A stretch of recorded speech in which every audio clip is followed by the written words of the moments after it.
Hello, নমস্কার। চলে এলাম আরেকটি ব্লগ ভিডিও নিয়ে।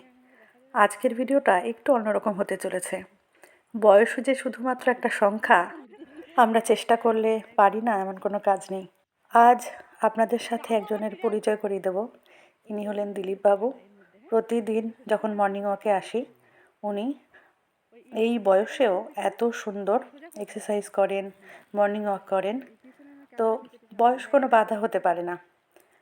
ওনাকে দেখে আমাদের প্রত্যেকেরই শেখা উচিত। তো আজ আমি ওনার সাথে একসাথে ওয়াক, একসাথে একটু রানিং করলাম। তারই কিছু মুহূর্ত আপনাদের সাথে শেয়ার করব। প্রথমেই জগিং দিয়ে আমরা শুরু করলাম। পুরোটা দেখানো সম্ভব নয়, তাই যতটুকু সম্ভব আপনাদেরকে দেখাচ্ছি। দেখুন, এই বয়সের একটা মানুষ এই সময়ে এত সুন্দর সকালবেলায় মর্নিং ওয়াক করেন, দৌড়ান, এক্সারসাইজ করেন। এটা কিন্তু একটা গ্রেট মোটিভেশন আমাদের এখনকার যুব সমাজের জন্য।